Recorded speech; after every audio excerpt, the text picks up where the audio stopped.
and welcome to another edition of the Collector's Corner, presented by the Tainted Glove Network.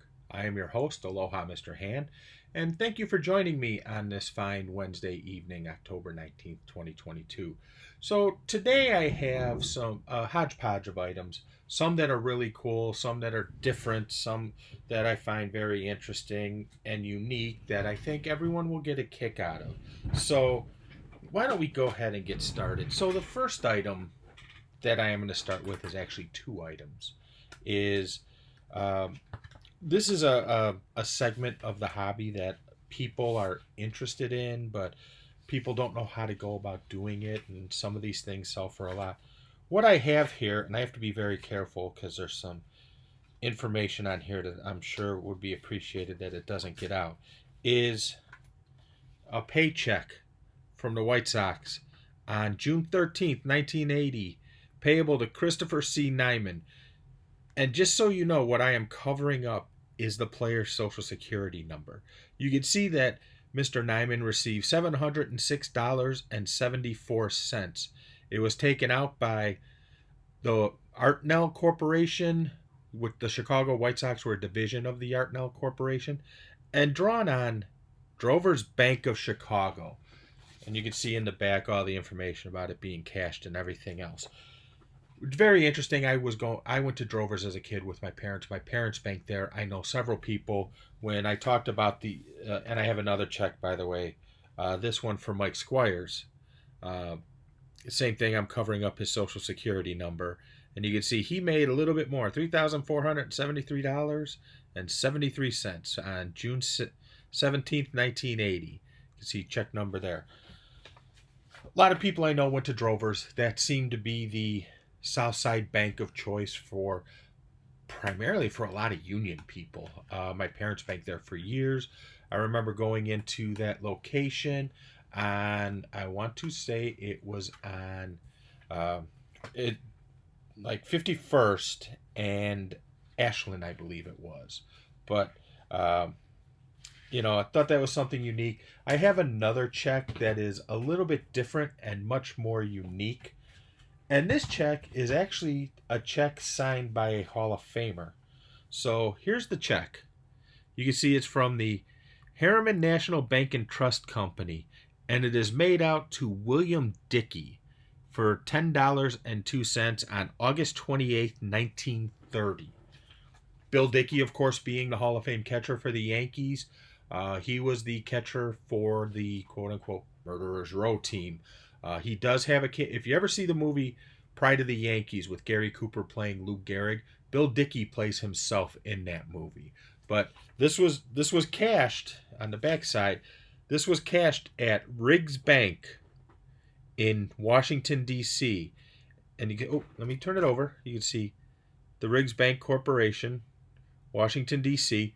The interesting thing about Riggs National Bank, is that was a bank that dealt with a lot of dignitaries, politicians, foreign representatives from different companies and things like that. And it is also referenced in the movie The Pelican Brief. Now, where you'll see it in The Pelican Brief is when Julia Roberts goes to the safety deposit box to pull out the videotape that basically is a deposition explaining everything that had happened. That videotape in the safety deposit box was at a Riggs Bank. So just a little caveat there for my friends Yumper and Zvo. I'm sure they'll get a kick out of it. So the next couple items I got are autographed items, autographed Hall of Fame plaque cards. The yellow postcards with the replica of the Hall of Fame plaque for that person. The first one I want to show is for Lefty Gomez, Yankee pitcher. Trying to avoid the glare there. You can see PSA DNA certified, authentic. It's an authentic signature. You can see all his information there. The other one I have is something unique and different, and it is a Beckett certification. And the reason it's unique and different is because the Hall of Fame plaque card is for a gentleman by the name of George Herman Babe Ruth. Now, obviously, this is not a Babe Ruth autograph, because I don't even think these cards existed or weren't even created until after the Babe left us. But it is autographed by someone. Linda Ruth Tossett. I hope I said that right. That would be Babe Ruth's daughter.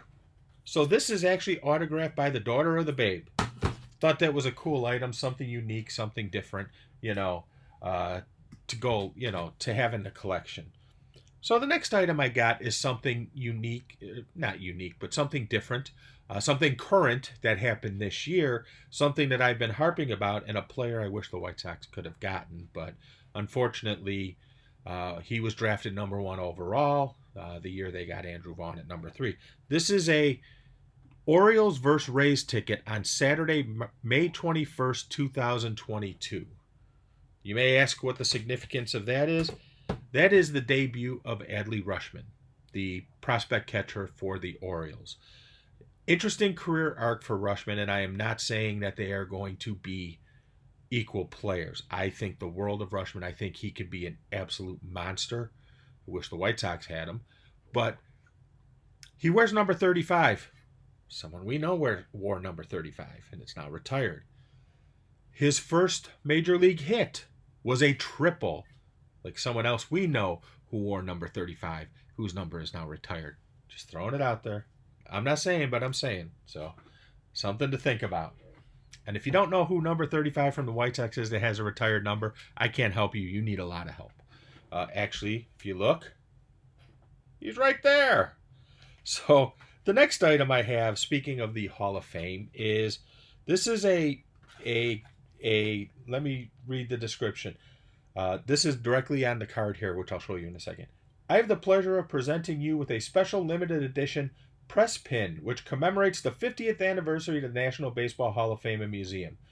The pin is patterned after World Series press pins of the early 1900s and is made possible through the generosity of the Perez Steel Galleries of Port Washington, Pennsylvania.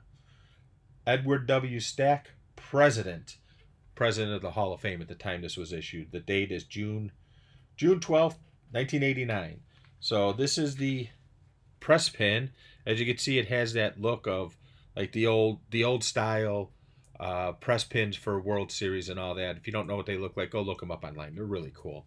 And then there's the card. That fell, but here's the card that it came with. And then obviously the nice display case here. You can see the 50th anniversary logo for the Hall of Fame. By the way, that number 35 that I talked about that used to play for the White Sox, the guy right over there, was part of the 75th anniversary class. Just an FYI. But you can see that's really sharp. Why do I have this, you may ask? Because my favorite player of all time went in that 1989 induction, Johnny Bench. So moving on, I have a couple more things. So one thing I wanted to show was I've talked about the Pop Fly Pop Shop site before, which does some awesome work. It really does. And I recently purchased some items from them I want to show off because I think they're really cool. And they've gotten into doing autographed items now. The first item is a Sir Rodney comic book cover of Rod Carew. And you could see right there is Rod Carew's autograph. So you were able to buy this with or without Rod Carew's autograph. I picked up the one with. This is number 247 of 480. Author signature right there. And you can see Daniel Jacob Horan, I hope I said it right, is the author. The next one I have is for the Human Vacuum Cleaner, Brooks Robinson. Again, this is also autographed. You can see there's Brooks. There's his autograph, a couple of his baseball cards. That looks like a 1961. That looks like a 1964. Would make sense that the 64 is on there because he was MVP that year. He was voted MVP that year, if I remember correctly. And again, this is number 309 of 443. The next one I have is for Paul Molitor. As you can see, the igniter there. For years tormented the White Sox when he was with the Brewers, then with Toronto in 93 as a member of the 93 world champion Toronto Blue Jays that beat the White Sox in the ALCS in 6 games. And, just a Hall of Fame guy, former manager of the Minnesota Twins as well. So you can see it. I got his autograph there, and this is number 125 of 456. The next one is a combo cover that is really, really cool. It is Vlad Sr. and Vlad Jr.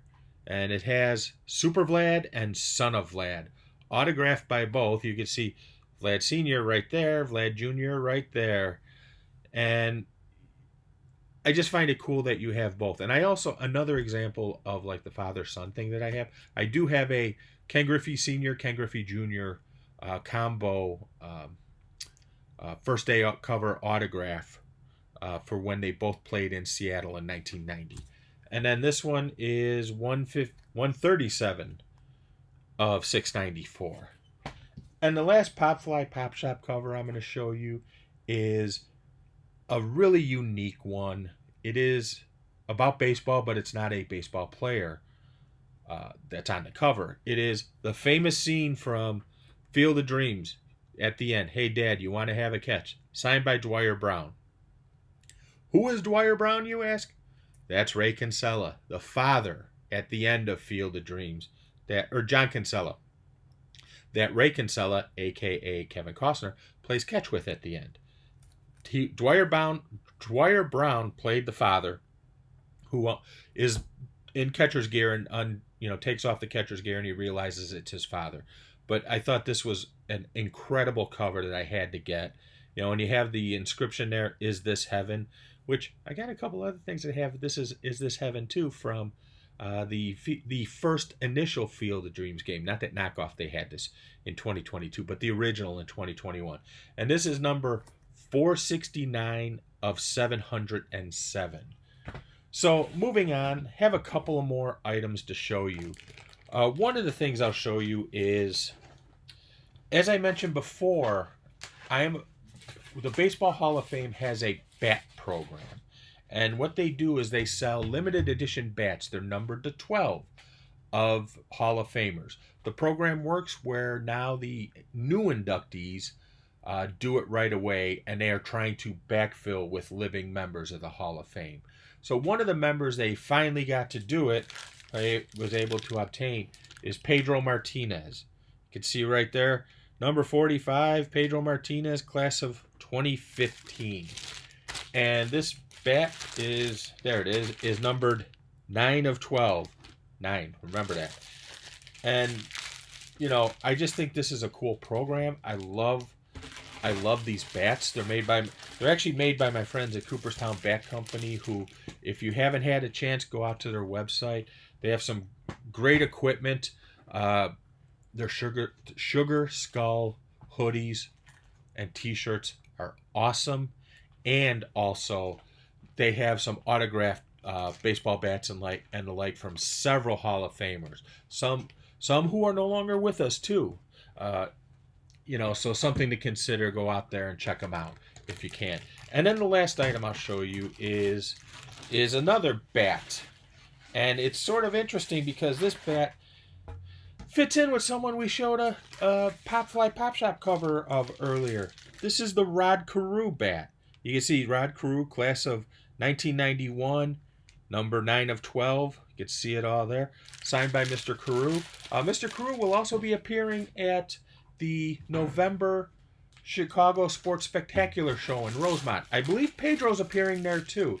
I do have a Hall of Fame bat that I'm working on getting all living members of the Hall of Fame. Unfortunately, one of the members of the Hall of Fame who I have on there is no longer with us, and that being Lou Brock. But I'm probably going to get Mr. Carew's signature on there and Mr. Steve Carlton, because you have to attack it strategically, sadly, because unfortunately they're a little bit older. They may not be around as long as, a recent Hall of Famer, so to speak. So you have to be strategic about how you approach that. But that's all I got for today. Hope you liked it. If you have any suggestions, if you have any ideas of things you want to see, let me know. I'll see if I got something. I got, like I said, I've been doing this since the pandemic, trying to get my arms around all the stuff I've accumulated over the years. And it's a slow go, but we're getting there. So thanks a lot, everyone. Don't forget, check out the Tainted Glove. I know right now Yumper's doing 31 Days of October, where he's doing a quick review of a horror movie every night. And Fids and I did a Tainted Glove podcast yesterday on Monday, or I should say on Monday, which is 2 days ago. And we'll be back on Halloween, actually. Hopefully, there will be a White Sox manager at that point to talk about. So, have fun, everyone. Talk to you later. Aloha.